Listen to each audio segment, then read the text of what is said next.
Good evening and welcome. We have a nice program for you this evening about letting go. And in this world where people are trying to consume, in fact, in the West, it seems like the slogan is, "He who dies with the most toys wins." Then this question about letting go and how to let go and what to let go of is a very interesting one and something that really should be explored. So we have two experts on the subject. We have Rachel from London, who's been practicing Raj Yoga since 2004. And she's been amazed by the changes, how it's been helping her in making her life and in being more peaceful and productive.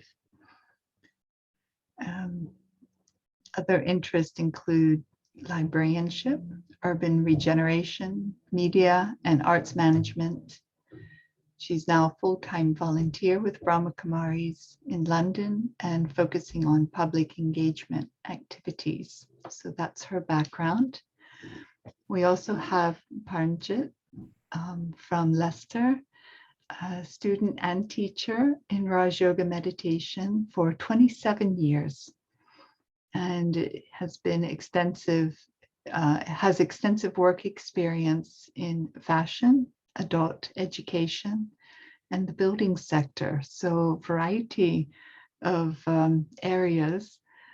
And he actively promotes reconciliation, development, inner leadership, and motivating individuals from all backgrounds and age groups. And a family man with 3 children, wife and 3 children. So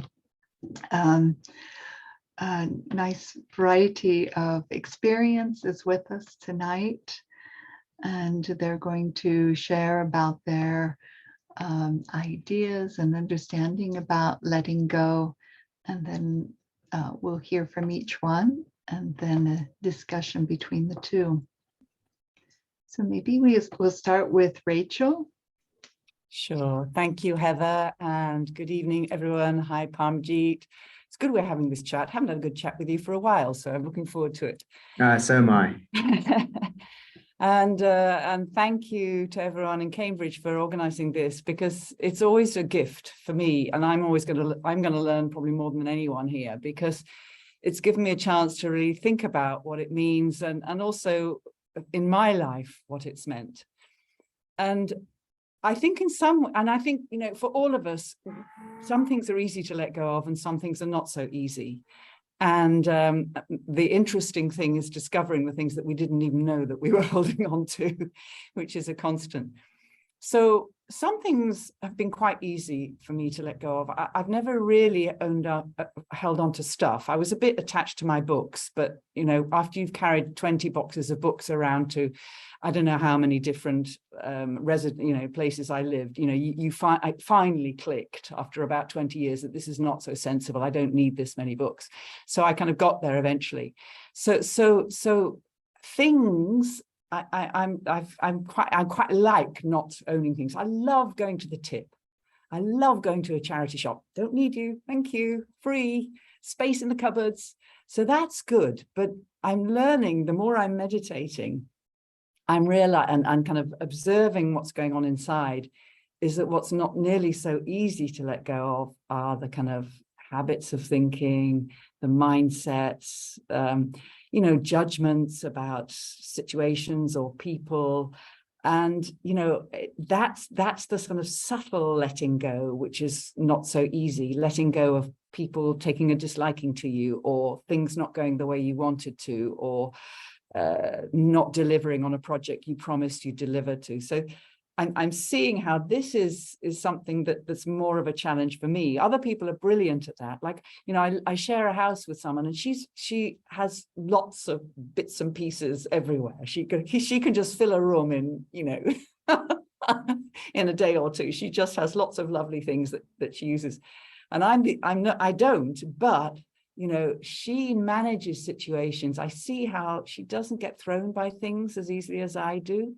And, you know, she's much more careful about not holding on to inner discomforts or things that are going to hold her down. And I'm seeing how these sort of old habits, which are they're lessening, but the old habits of wanting things to be the way I want them to be, or being disappointed in how relationships which were happy and going well suddenly aren't, or for whatever reason, that's what I find not so easy. And I really love, it's a motto I've had with me. It actually, I didn't make it. I think it was the samurai warrior of some clan of the samurai warrior back in ancient times. And it was expecting nothing, ready for anything. And that's what I'm aiming for, because, you know, in this time of COVID, in this time of climate change, in this time of economic upheaval and political uncertainty, the only really thing I can rely on is not any of those things or situations or even people to be around when I want them to be around. But what I have to learn to rely on much more and more is what's really stable, what's really eternal inside me, which is my own qualities, my own inner strength, my own inner power. And I realize the habit has been to look outside for coping mechanisms, for comforts, for reassurance, whatever it is, for distraction. And actually, really what I need to do is to pay much more attention, to give priority to what's inside me. And just finish off by saying I went earlier this year. I was very fortunate to go to our headquarters, and actually there's a picture of a lake just by it behind me. So our headquarters in Madhaban, a place called Mount Abu in Rajasthan. And I came back with the realization that it's so important for me to focus on what's essential, and then the desirable things will happen. But it's such a habit to focus on the things that I'm desiring, the desirable things, that I let go of the essential.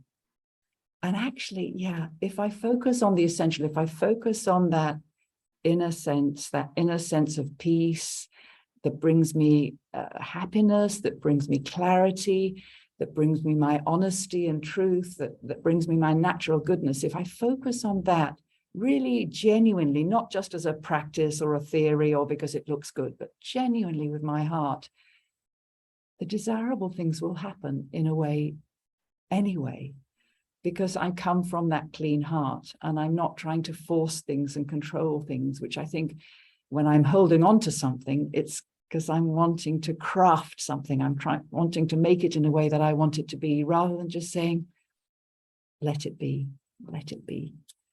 So those are just a few thoughts I had today, and I'd love to hear now what Parmjit has to say. Thank you, Rachel. My life is being like a football game. It's a game of two halves. So there was 30 years ago, conditioned very much, you have to have ambition, you have to have status, you have to do this, you have to do that. And my parents really pushed me. And I was very privileged in my upbringing, because my father sent me to a private school in the UK. And so that gave me a very good foundation. And then the ambition came. And interestingly, I did all of the things that I had been asked for. I got the qualifications, the education, the status, the wealth and everything. But it made me feel very insecure. I was expecting a lot of happiness. You know, I think I've achieved all of that. So why am I not happy constantly? Because I found that I was always competing with other people. It was always, I'm better than you. And so there was me attaching myself to a status, a look. I remember when I was at school, I liked rock music. I really love rock music. And of course, there's a look that goes with the rock music. And so if you want to be part of a group, you've got to wear this and you've got to look that and you've got to speak the language as well. And that was me trying to fit into a group. And then things changed in my second half. In my second half of my life, I actually let go of all of those things. But it wasn't like, oh, I'm not going to listen to music. I'm not going to have ambition. I'm not going to have relationships. Because that's what I thought letting go meant. I thought it was like, yeah, you have to live like a monk, renounce life altogether, and then you'll find happiness. But that never appealed to me. And unfortunately, I had this sort of an enlightening moment some 27 years ago. And the moment I stopped having expectations, the moment I stopped trying to prove myself to others, that gave me the freedom to let go. I think letting go has given me independence, and yet I'm able to still have ambition. I still have a family life. I still love music, but I no longer have to look the part or wear the part, because I'm no longer trying to be something or someone that I'm not. So it's easy for me now to let go of a label, to let go of ambition. Of course, I have ambition. Who doesn't? I'm currently self-employed. I have 10 people working for me in the construction industry, and still I want to better myself. It doesn't mean I've sort of isolated myself. What it's taught me about letting go is that do the best that you can, but if you've given your very best and you don't get what you want, it's fine. It's like, oh, okay, I've done my best. So what? If it's not good enough for someone else, it's not my problem. And that's given me real happiness. I think letting go has started about first understanding myself. I realized I was always searching from the outside. I wanted people's approval. I wanted, sort of a sense of belonging. But now it doesn't matter. It doesn't matter whether someone likes me or not. The interesting thing is, and when you let go, I mean, really let go on that you're free. It's like a bird, if it wants to fly, it has to let go of the branch. I've actually found that I have a bigger circle of friends. I have a better quality of life. And the things that sort of held me back are no longer holding me back, because I'm just being me. I think for me, letting go literally means is letting go all the labels, the expectations, the competitions, the comparison with other people, other communities, other philosophies. Now I'm just being me. And if someone doesn't like me, there's not a lot I can do. But you know what? I've learned to love myself. I've really learned to like myself. And because I feel very secure now inside, I found that people warm to me. They don't see me as a threat. They don't see me as a competition. They see me as a unique individual being, and just the way I would see them. Yeah. So I'm interested, are there things that you found easier and things that you found not so easy? And are there things that you're still working on? I think sometimes you have to go through life experiences and then you discover what you have to do. It's easy to read a book, do this, do that. But until you've experienced it, you don't know what's right for you. And I don't think there's a right or a wrong way. And for me, letting go of the past was at first very difficult. I couldn't have closure. There were many things that were just playing around and round in my mind. Can I interrupt you? When you say letting go of the past, what do you actually mean? What sort of thing are you talking about? Especially the failures in life. The failures in life. It was like I didn't meet the expectations of others. I don't know how you felt. Yeah, I'm pretty. I held on to regrets. It's like, oh, I wish I hadn't done that, or I wish I had done that. Yeah, it's completely poisonous. It's like holding on to something that's dead. It's gone. It's finished.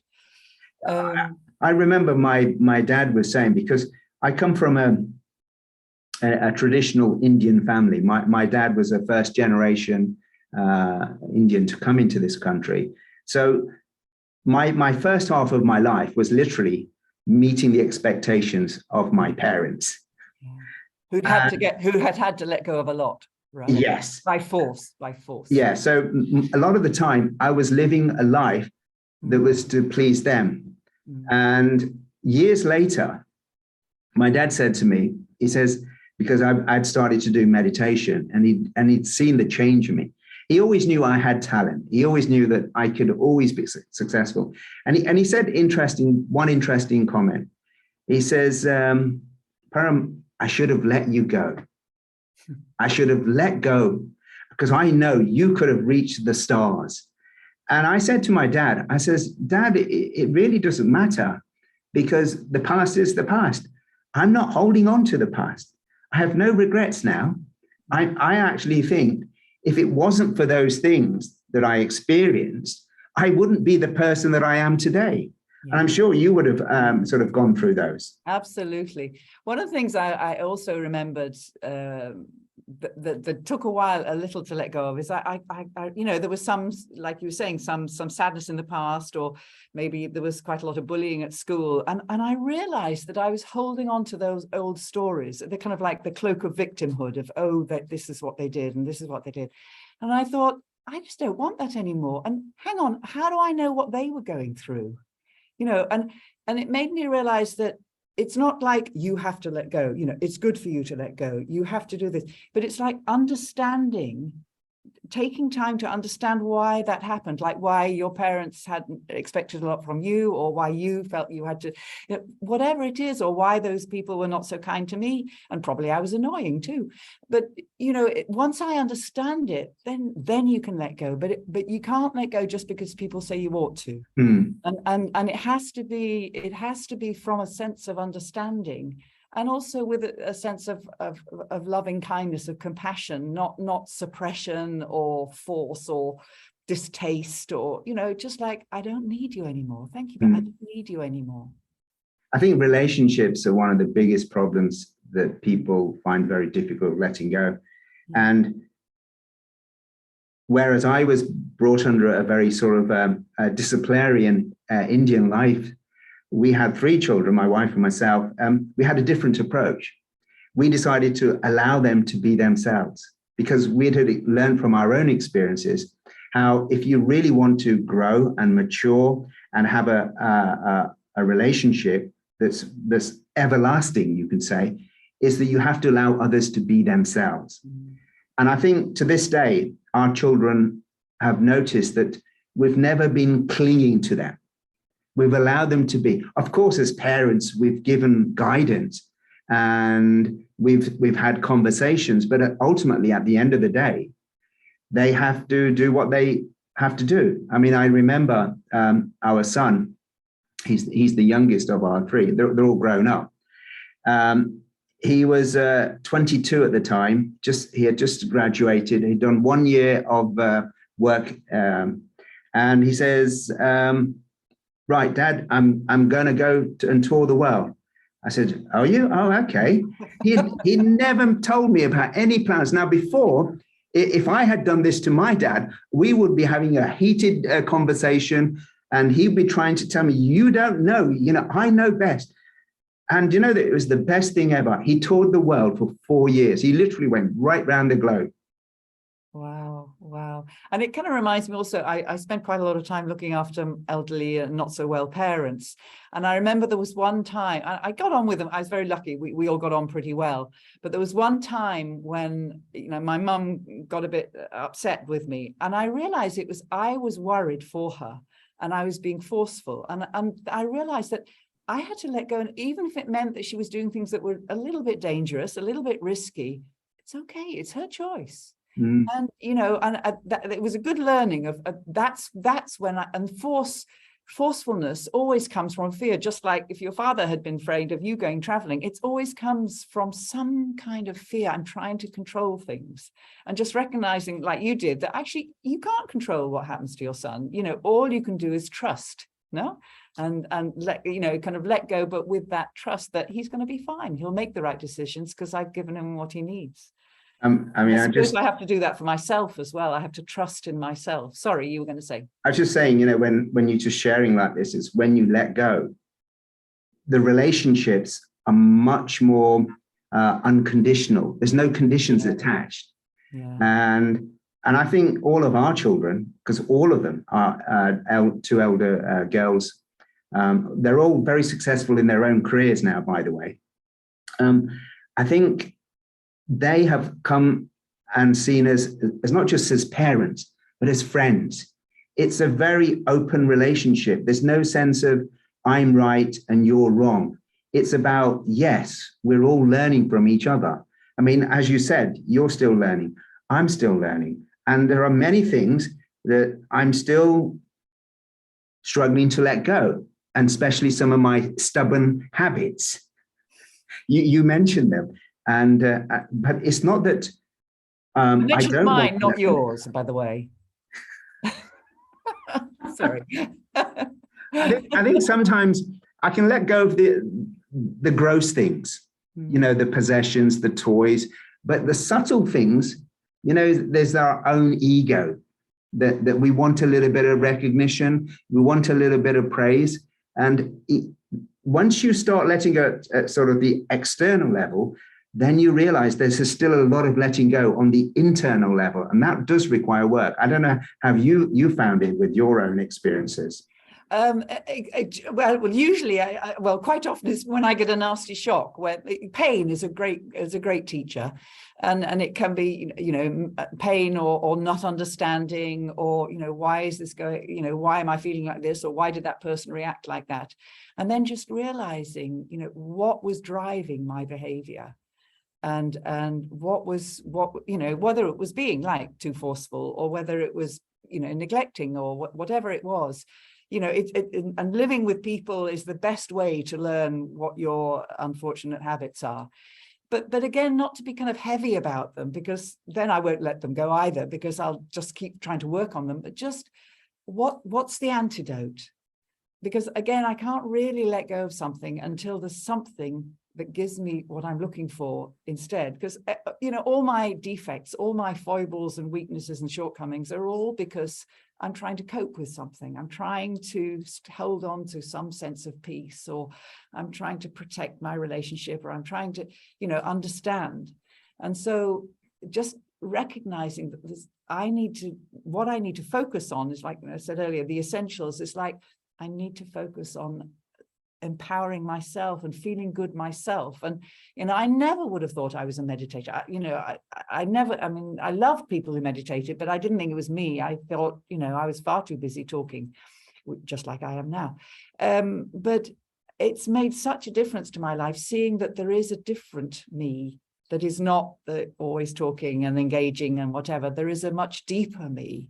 And when I give time to that, then everything changes. But it requires my choice to do that. I think you're right. I think letting go has to be from the heart.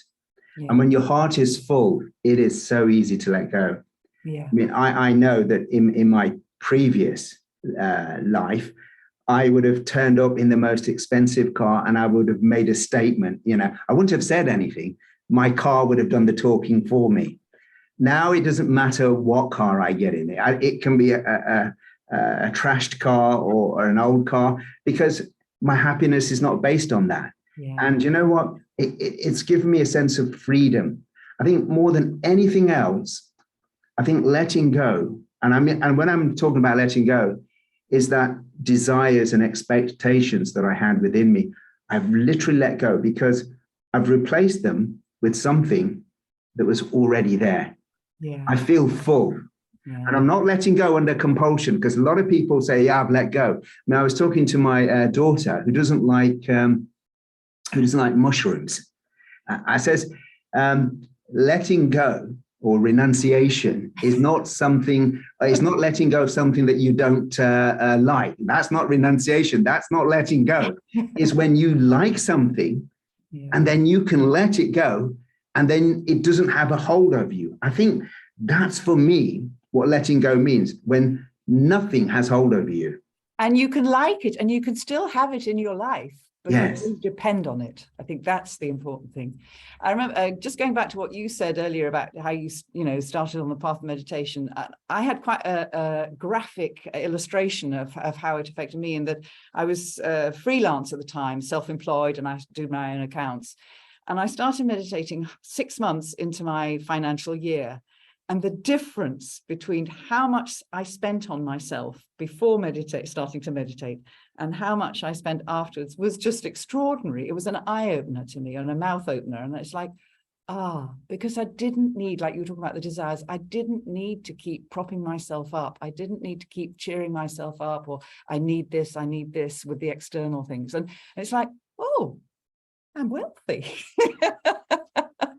And so, when I let go of all the kind of the neediness, then life becomes simpler, and it's much easier for me to deal with than when everything's complicated and I'm consuming and I'm needing extra things. And there's constantly, I'm begging for something, whether it's approval or comfort or reassurance or whatever it is. But if, like you were saying, if I can focus on helping myself to experience what's already inside me, that's not outside, I can't get it there, but it's in there, but I have to give it attention. Just a second. I just want to remind our speakers that this is being translated. Oh, we're going too fast. Spanish is a very fast language, but not that fast. Sorry, So, yeah, apologies. We're enjoying ourselves too much. Ricardo, thank you. A real workout. Thank you for the reminder. There's a lot of lovely enthusiasm. Rachel, I remember when I'd done meditation, and like you, I'd never done any forms of meditation, and I told you I like rock music. And one thing I liked was I used to have a black leather jacket with motorbikes with zips on everything. It was the genuine thing, and I wanted to be different. That's one of the things you want to look different from everyone else. And I just done meditation, and I thought, well, I'll go to one of these sort of meditation gatherings, but I'll wear this biker's leather. And I was looking for it, and I couldn't find it. And I asked my wife, who, by the way, got me into this meditation. I said, "Where's my my leather jacket? The one with the bikers wear." She says, "Oh, I gave it to charity." Oh my gosh, that was a real test for me. That was the first moment I realized how attached I'd become to clothing and the looks. And I was quite annoyed with my wife. I said, you should have asked me first. And okay, day later, I was fine. I could let go. So I think and I look at my wardrobe is a classic example. I don't know about you, but my wardrobe tells me the history of fashion. When I was in my teens, when I couldn't let go. And it's only literally in the last 10 years, I've sort of reduced. And the one that's really helped me, sometimes you need an independent eye. My wife is very good at that. She can see the things that I don't use.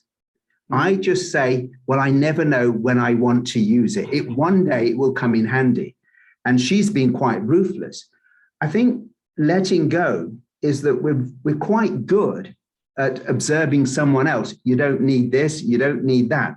But for ourselves, we tend to justify a lot of reasons why I need to have it. So I think sometimes I do need to listen to what other people are saying. I don't know how you found letting go. How have you felt when others have told you that perhaps you should change? Well, definitely that internally. I think externally, as I say,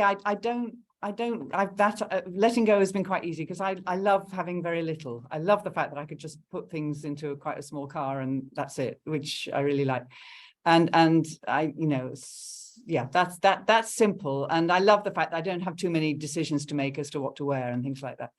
So that's easy, but it's it's the things that, as I say, I didn't even know that were there, that the blocks or the barriers or the blockages that just like, and it all goes back to some kind of pain or loss in the past. And sometimes I don't even know what it is. Rachel, I'm just going to interrupt for a minute because this actually leads nicely into a something that one of our listeners has brought up. Great.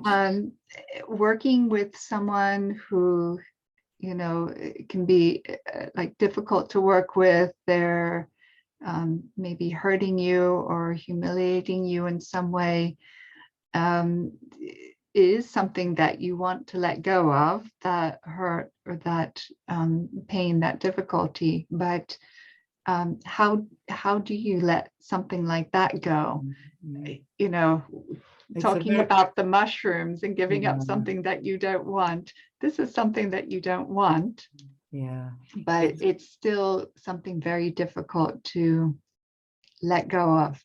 I totally understand. And I'm sure Parmjit will say something too. And it's a really good question.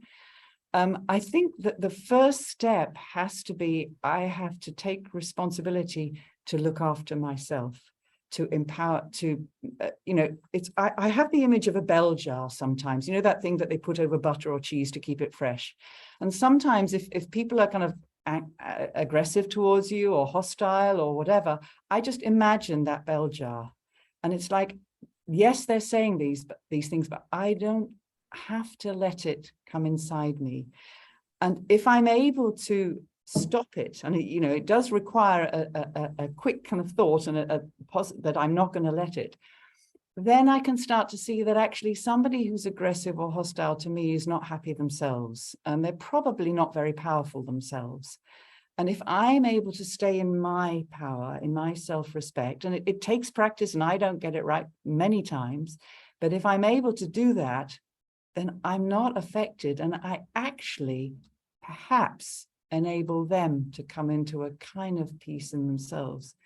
But certainly if I allow it to affect me, then it's really difficult. And that's what we've been doing, you know, all our lives. So it's quite normal that it happens and nobody should feel bad about it. But if I can start practicing, you know, just imagine yourself under this bell jar, under this, you know, behind this glass. And it's not that you've run away. It's not that you're not listening or you're not with them, but you're just choosing not to let it affect you, to impact you.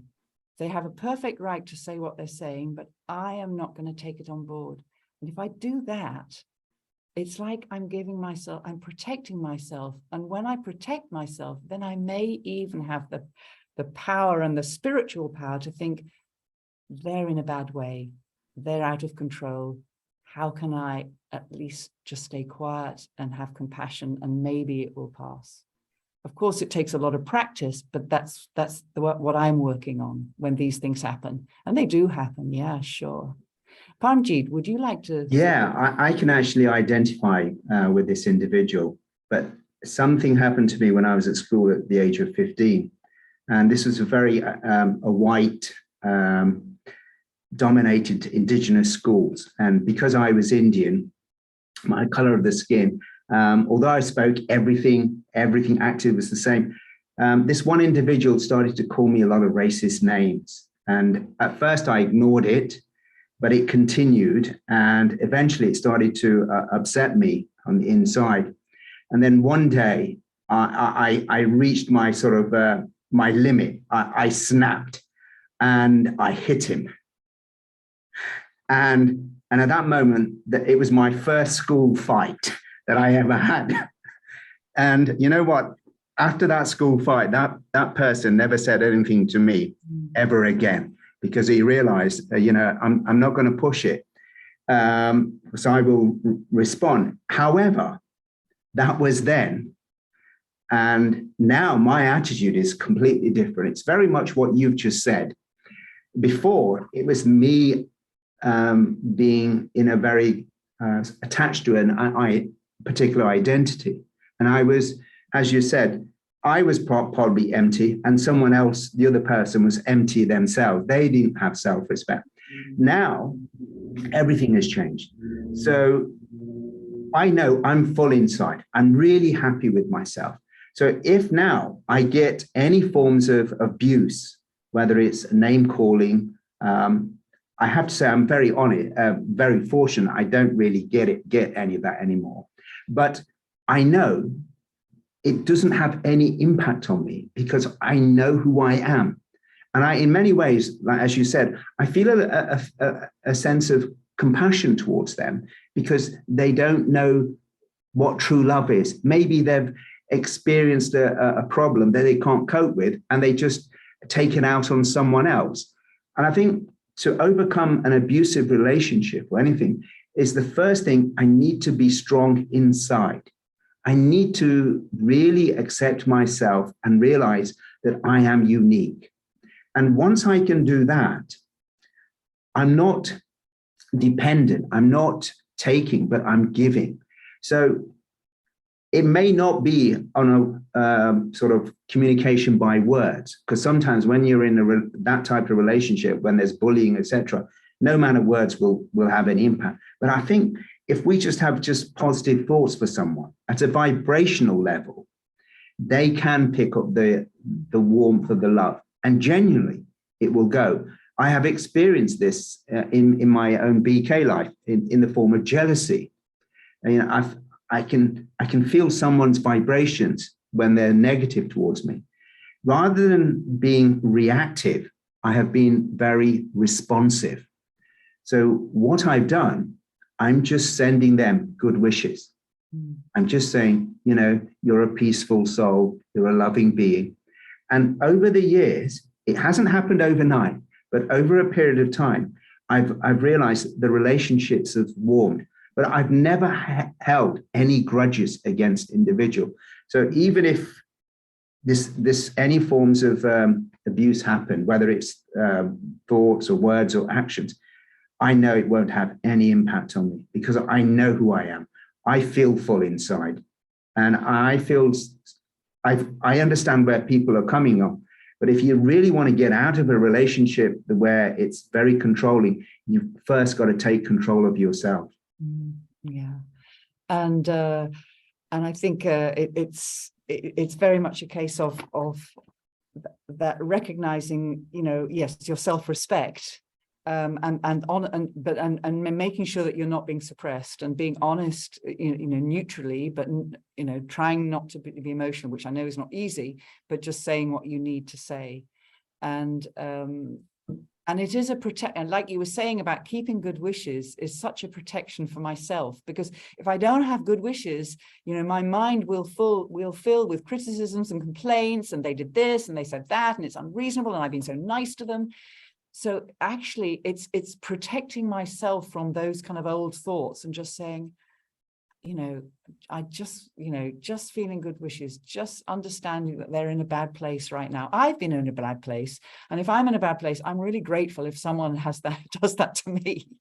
So because I think that's also, for me, I recognize, you know, if I'm kind of feeling indignant, and someone said the other day, what is indignance? What is indignation or being indignant? It's just being angry with a halo.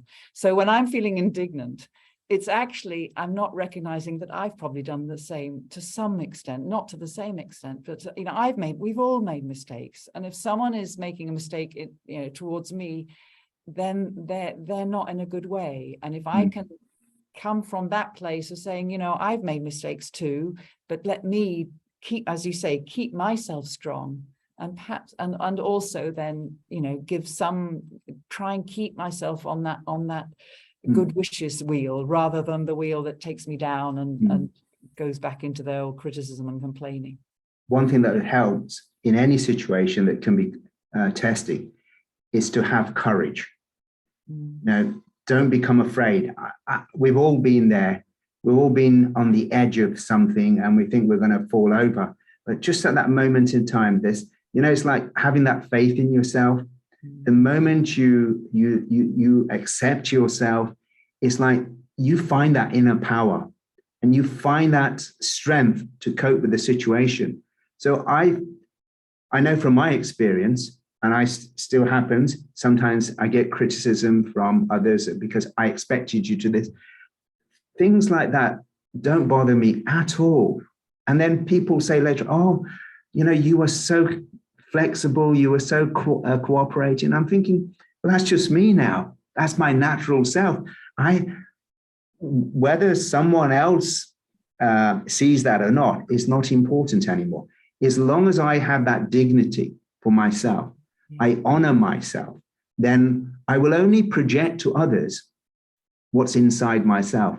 And ultimately, if I'm kind to others, eventually they will become kind to me as well. Yeah, beautifully put. Yeah. So how do we do that? How do we create that dignity within ourselves? Because we live in a world that is constantly trying to reduce our dignity or make us needy, make us dependent, make us self-doubting, make us feeling we're not good enough, right? So we live in that kind of atmosphere.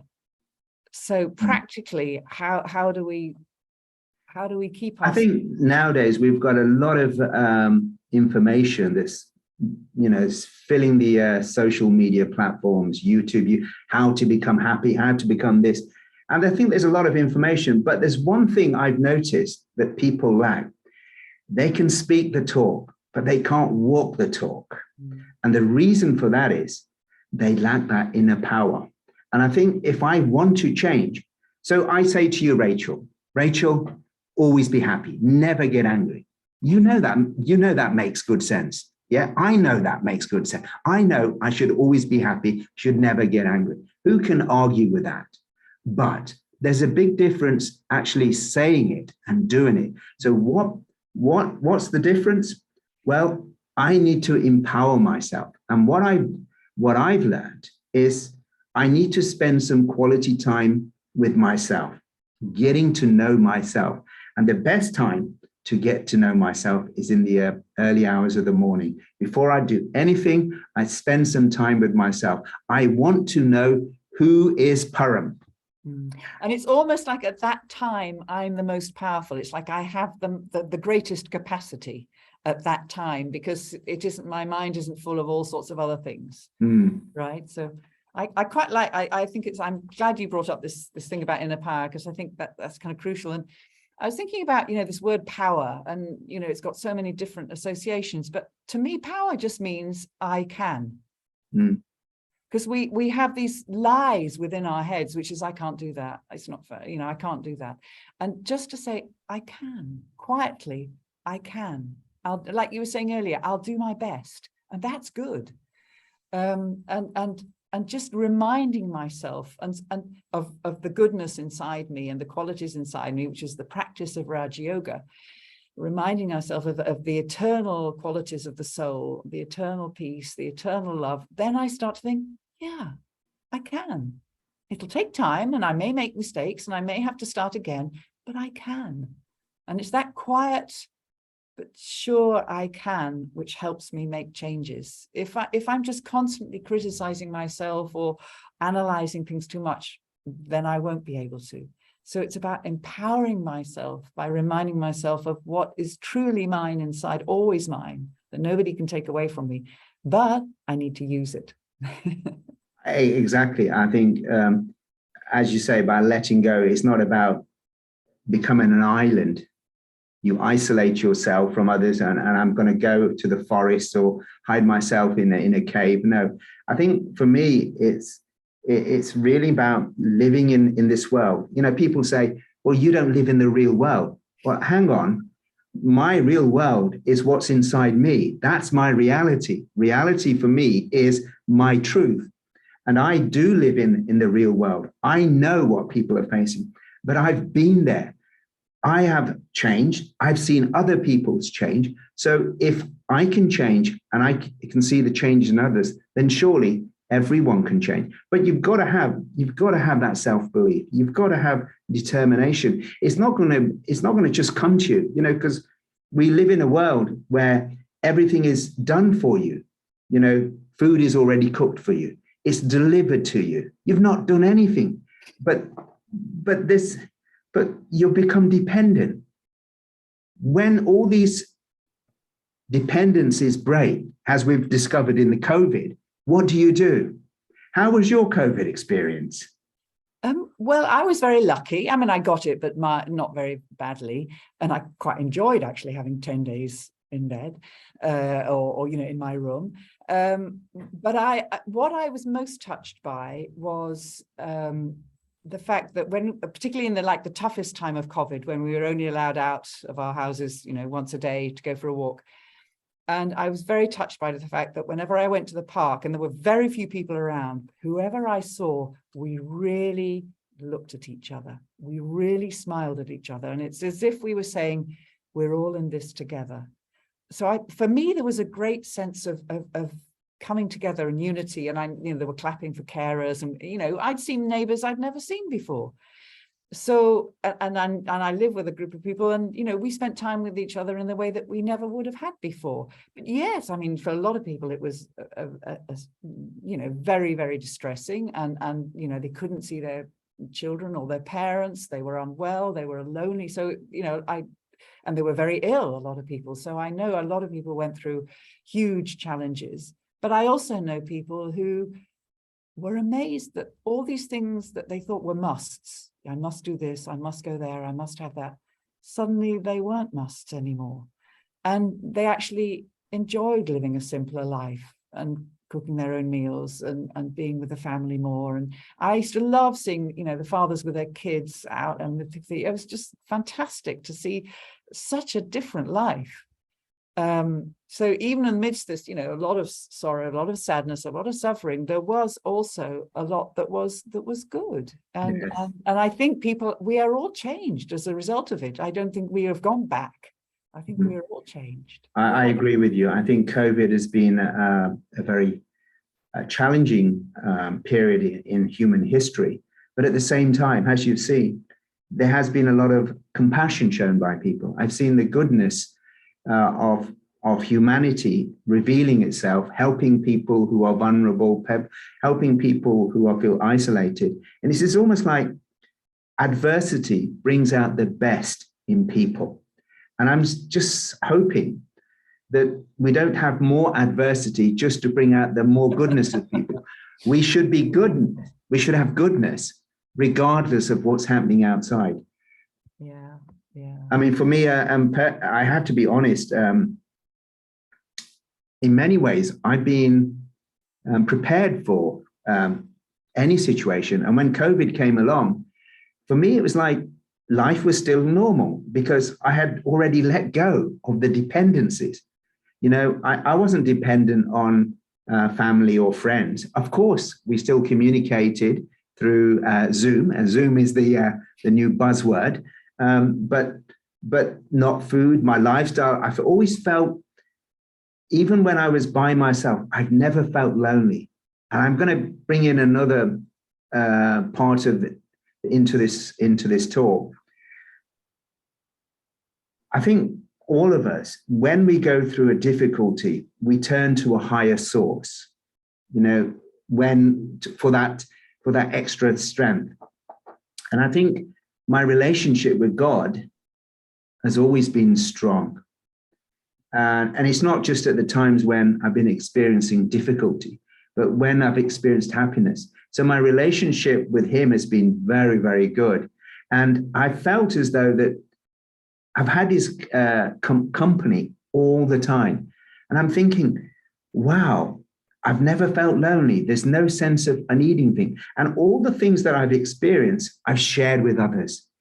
And I think all of us are learning when we go through difficult times about ourselves, about life. And we do ask some very deep searching questions. Who am I? What's the purpose of life? Who is God? And why are things happening? And I think if we just go inside ourselves, we will find those answers. But I need to make myself so still. And that does mean literally letting go. And so I spend a lot of quality time in the morning where I have a relationship with myself and with God. And I'm thinking, I'm so grateful because it is almost like just as you charge your mobile phone's battery in the morning, you're ready for the usage. I feel that my battery, my spiritual battery is being charged. And when I interact with the world, it's a wonderful world. Yeah, absolutely. But it's for me to decide what's priority for me in life. Yeah. And so I'd like to ask another question, which is, do we let go of everything? I mean, because, you know, letting go can seem like, oh, it doesn't mean that anything goes, and it's like there's nothing, you know, laissez-faire, everything is fine. You know, it can sound a bit like not being responsible. So is that an element? No, I think the more you are free, and the words that we tend to use is words like detachment. I think the more loving, more caring you are.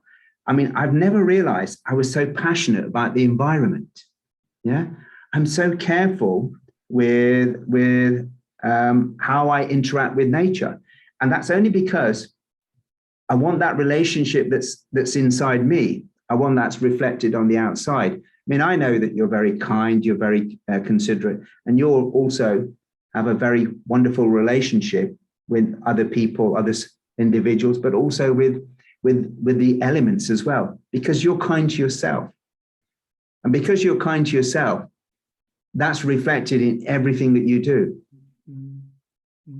There isn't that tension, there isn't that kind of disconnect, which is so common. Yeah. I think one of the things that we learn through letting go is that you allow others to be themselves. As you said, everyone has a right how they play their role or what they want to do.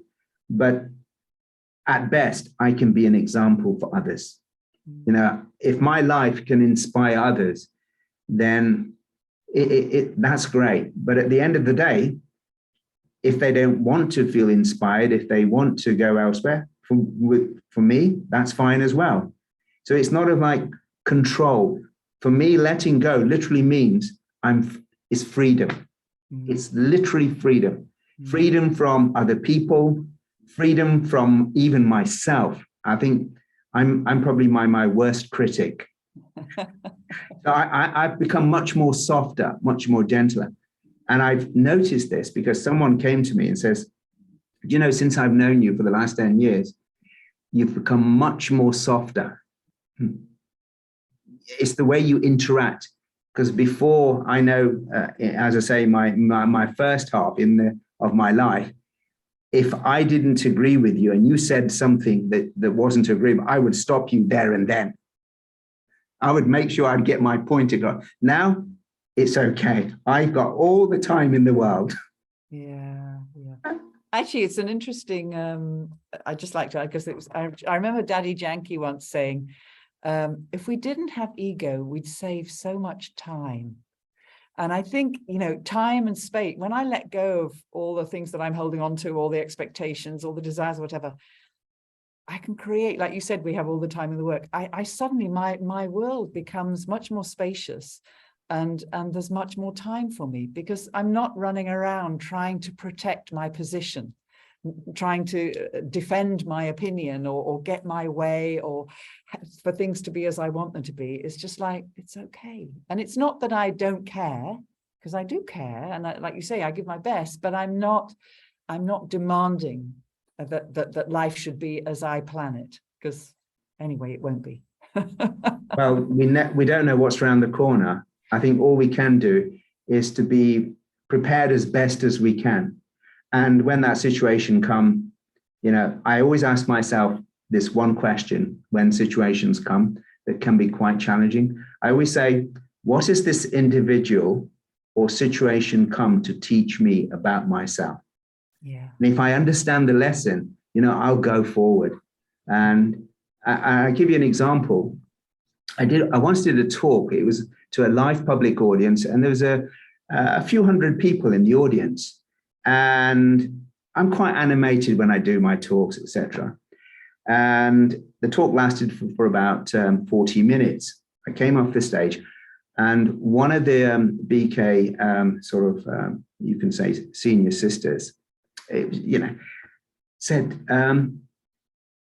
you use this word wonderful many times. You need to expand your vocabulary. So I was expecting this, wow, was this a wonderful speech and things like this? And she said, Param, you use wonderful too many times. You have to find another world. And you know, after that, I became much more conscious of the words that I was using. And actually, that helped me, rather than saying, well, you know, you try going onto the stage and speak for 40 minutes without, you know, from the heart. No, I didn't have those thoughts. I just thought, wow, you're right. I can improve myself. So it's a question of attitude as well. Yeah. You either want to say, yeah, I can learn from this and I can become better, or you can say, you know, my ego takes over and I can sulk. I can say, you know, who cares? No, I do care. I think when you do let go of your own arrogance, your own desires and expectations, you become much better for it. I've never had that soul ever come back to me again, says, criticizing any vocabulary I've used. So that's just a simple example. I'm sure you've got yours. Yeah, no, it's a lovely story. And it is that thing of like, you know, I can change. I can do things differently. I can respond differently. You know, I used to get upset and it's just like, it's okay. It doesn't matter. It really doesn't matter. And then I'm protecting I feel better. I feel okay. And I'm not just adding to things by getting defensive or clever or whatever, you know, but I have to watch that because it's such a habit. I see that it's such a habit to go into that defense mode. And actually it's attacking me as well as the other person. If I'm, you know, I'm hurting myself as well as them. Just recently, I'd just like to sort of share this final story with you.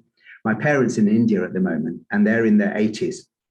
And one of the reasons why they're in India is that my two brothers and myself, we're all mature, grown up.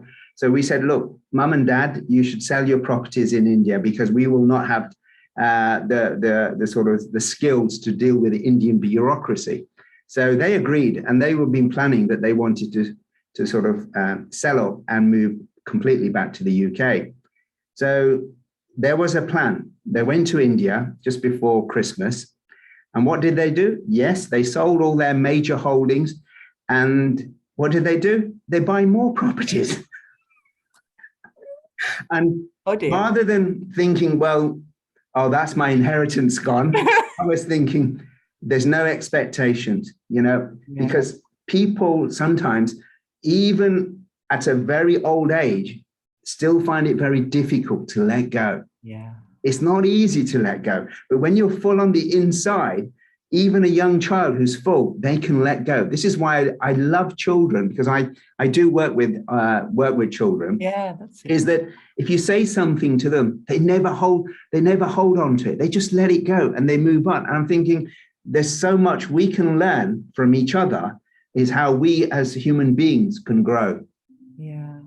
But it comes from that, like you're saying, that self-respect, that feeling of being in my strength, of thinking I can change, or I can tolerate this, I can accept this, I can accept this person, whoever they are, they're fine. Because it's like, I'm all right in myself. I'm comfortable in my own slippers, so to speak. You know, in today's world, there's so many reality TVs, a house before, after it's renovated, it's after. I think if you see yourself before meditation and after meditation, you will not realize you are the same person. And I think people will be amazed if they just take that step to change and look at themselves. They will find the real themselves. Yeah. And I think we're all wanting to be our natural selves. Yeah. I'm just going to butt in here. I think we could listen to you all night. This has been such a lovely conversation. It's made it very easy for me. Thank you. But time has come. The hour has gone now. And I just want to mention that in 2 weeks' time, there's another talk, How to Create Your Own Luck. Oh. So we've learned how to let go today, and next is how to create your own luck. So a lot of interesting topics happening now, with a speaker from London and one from New York. So that will be interesting. Right. And we'll put the details up in a minute. But I wanted to ask if Rachel, I forgot to mention, Rachel used to live in Cambridge. I did indeed, and my heart is half there all the time. Yes, yes. I feel like we're sisters because we sort of We are. came to inner space about the same time. Yeah. And so because of that, I wanted to ask if Rachel would give us a meditation just to close the evening. Sure, sure. That would Lovely. be really nice. Yeah. Thank you. Okay. So for anyone who's new to this kind of meditation, you can just sit comfortably, and I'll just say a few words and just allow your mind to slow down and be comfortable. So I want you to imagine that you're at the bottom of a staircase of a very tall house. And you slowly walk up the old wooden staircase, and it's creaking a bit because it is old. And you come up to one floor, and then you see that there's another staircase, another floor, another set of stairs. And you carry on up those stairs, and right at the top of the building is a door. And you go into this door, and it's an attic. And it's an attic full of boxes from one wall to the other wall, just full of boxes, some with names on, some without names. And you decide that you're going to reclaim this room, that you're going to create space for yourself by letting go of some of these things. And so one by one, you take the box out of the room. And quite by magic, there's a window just next door. And outside the window is one of those chutes with lots of buckets. And you just can pour everything out of one box and down the chute. And you go back and you do the same with another box. And these boxes are full of memories, things that happened, things that people said, things you wish you hadn't done, things that didn't happen and should have happened in your view.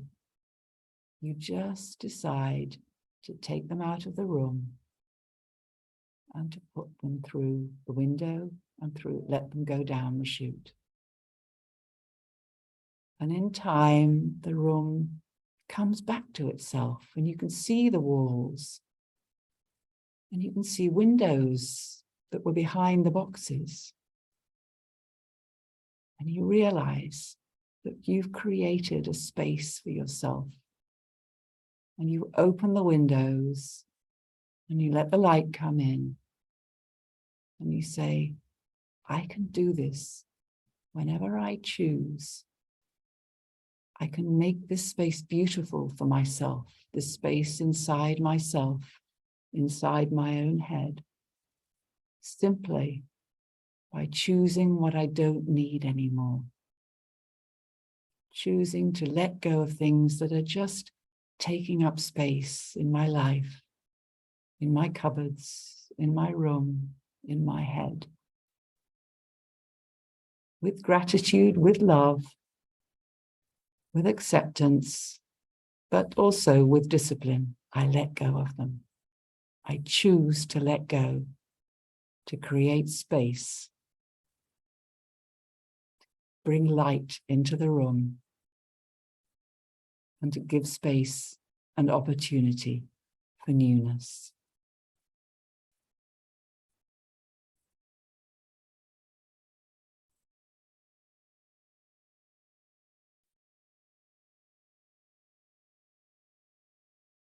Om Shanti.